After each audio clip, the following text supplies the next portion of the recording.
ја преминавме границата како кажам, на катастрофалното, бидејќи се ова предолго трае и интересно е што многу работи просто инвертира.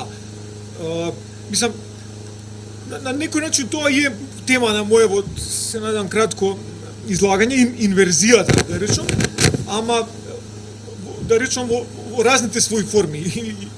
Инверзијата и ко перверзија, и ко аномија, и ко, не знам, амбиваленција, противречност и така натаму, што се некакви зборови кои исто ја опишуваат и наша конкретна ситуација на оваа мала група луѓе во Скопје, нели, 100-200 кои се собираме на протести и се до тоа, и кои као ја покриваме оваа кауза, оваа област, уметност, мислам, кај што се преплетуваат пак на некој, како да речам, можеби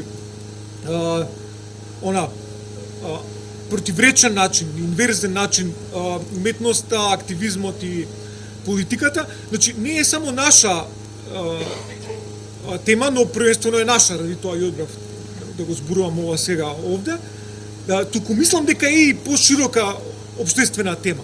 Значи, овој сет работи што ви ги набројав, ко квази синонимни. Значи, оваа состојба, нели, на инверзност, да илустрирам, знаењето е моќ. Сосема е обратно, знаете, колка е Орвел, кај нашата власт. Во таа смисла е инверзно се, ама мислам дека таа инверзија не допира и нас самите. Мислам, од порашите, да речам, луѓето кои што се обидуваат да бидат наспроти цело ова лудило. Има Чехов една фина реченица, тоа исто ми се свига, вика за писател, а Чехов е лекар. И вика за писателот и хемичарот нема смрдливи работи, као. И тоа исто ми е кратка, како кажам, формула за улогата на, да речам, на осетливиот уметник на општеството во општеството. Знаете, некако не треба бидеме гадливи, дури пред како кажам, најмрачните, најопасните работи. И тоа е можеби некаква таква идеалистичка слика на смислата на културата и уметноста, но ете, ми се свига тој поглед на Чехов, и ако се разбира, не е толку едноставна таа реченица, исто така зборува и за, како кажам, тврдокорноста и бескрупулозноста на човекот од културата. Мислам, нели, човек што се бави со не знам, со лешеви, со чуми, со големи опасности, со сето тоа што ризикува сопствен живот, дали е хемичар, лекар, не знам, проповедник, уметник, истовремено е, нели, и тврдокорен, едноставно, баш обратно од ова, тоа зборувам за инверзии. Обратно од софистициран и отворен и сето тоа. Како и да е, уште една исто илустрација, за да не бидам преабстрактен, на нашите состојби исто е таа позната анекдота, мислам Жижек тоа го согледува, дали некој пред Жижек, исто да ви ја доволам приказната за инверзните позиции.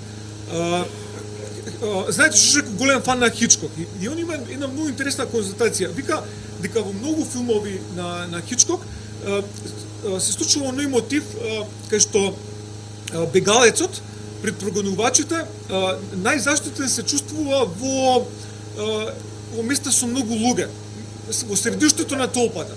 Мислам, тоа има во Саботер, има еден голем бал и овие двајца се исто прогонувани, не знам, Кери Грант и не знам кој е со него. Има во Север-Северозапад, има во човекот кој премногу знаеше. Во Север-Северозапад е Обединети нации, нели, зградата и таму има многу луѓе и селото.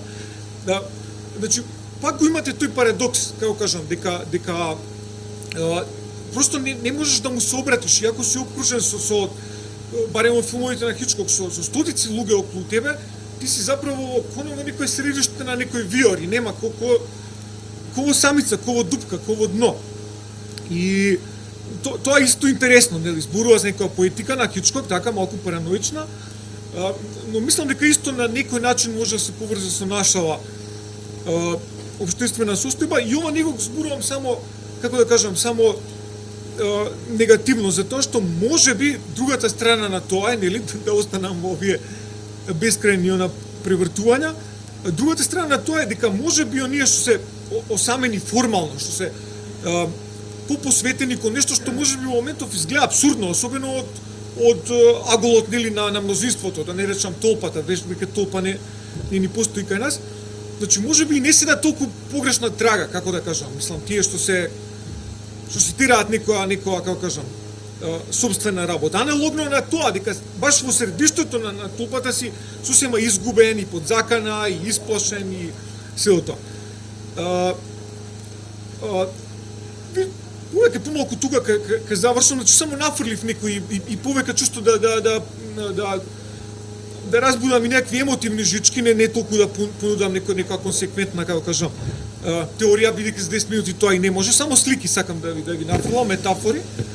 Евентуално разговорот е важен, тоа овие формати мене ради тоа ми се интересни, а не да попувам од овде. Заради тоа и кажувам вака, само нафрлам слики и метафори. Значи на крај во овој тон исто една илустрација за конкретна акција